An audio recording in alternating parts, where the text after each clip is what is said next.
Going on? It's your boy Sermon, sermonsdomain.com. Today, we're here to talk about 4th of July. Hope everybody had a good 4th of July, by the way.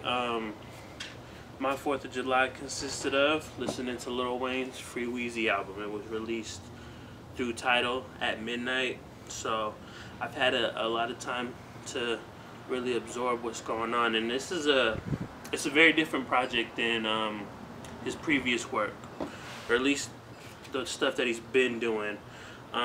It starts out with Glory, and Glory was released beforehand, and I liked it. I thought it was like the old Wayne, and then I started listening to the lyrics and really digesting what he's saying, and it's just a bunch of random punchlines. Now, I'm not going to discredit the record because the beat is crazy, the flow is crazy, but the lyrics, you know, they're like okay.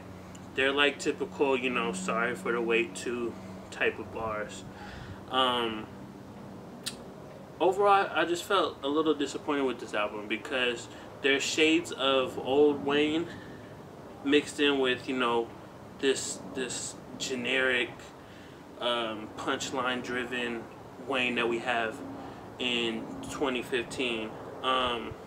One of the records that I definitely could have done without, and without a doubt, I'm That Nigga might be one of the most worst Wayne songs in the last 5 years, if not of his whole career.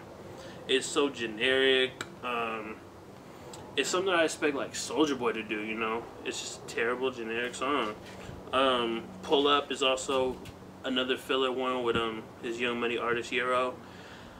I don't know, I just don't want to hear Wayne making that kind of music, but I'm not going to be that guy that sits here and then bashes the entire project. I've seen so many people call it whack, but you got to take some good out of it too.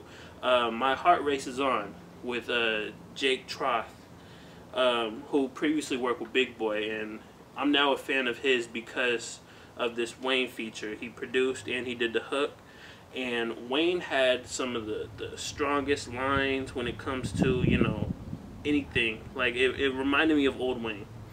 Like he said, got no degree, but where I'm from, that's the original climate where you can't tell a fiend that a crack rock isn't a diamond. Like, stuff like that is thoughtful. It sounds like Wayne actually spent his time on the record, and that's what I want out of him. The London Roads was another one that stood out, and not the whole song, but particularly the last verse when he reflects on shooting himself.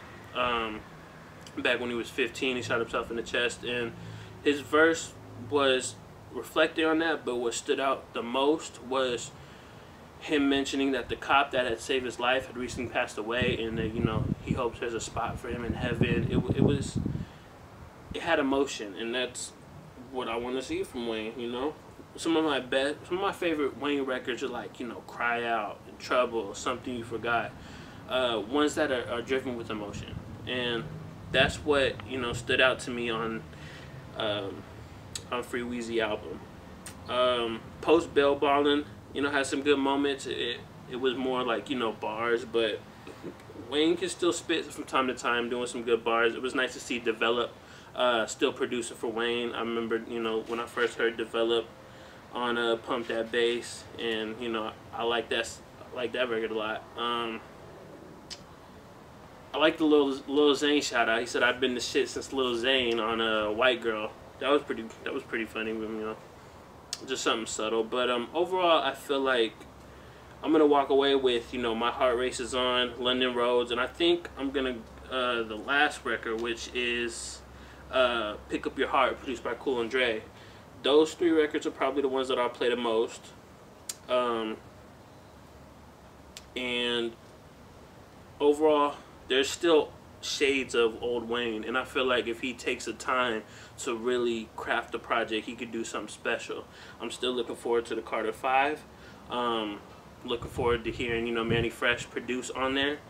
And overall, you know, it's not a bad project from Wayne, but it's also, you can't, if you hold it to old Wayne standards, you're gonna be disappointed outside of a couple songs. But, you know, that's my thoughts on it. I want to hear yours. So, what do you think about the Free Weezy album? Was it good? Was it bad? Did you do you have anything positive to say? Because I see a lot of people online continually talking about how bad it is, and you know how Wayne's lost it, and yada yada yada. I want to hear something positive. You know, tell me something positive. Like the video, subscribe to the channel, follow me on Twitter at SermonsDomain. Thank you for watching the video. Go listen to Free Weezy album on Tidal, or if you don't have Tidal, I don't know, pirate the album. Go find it wherever you can. Until next time, peace.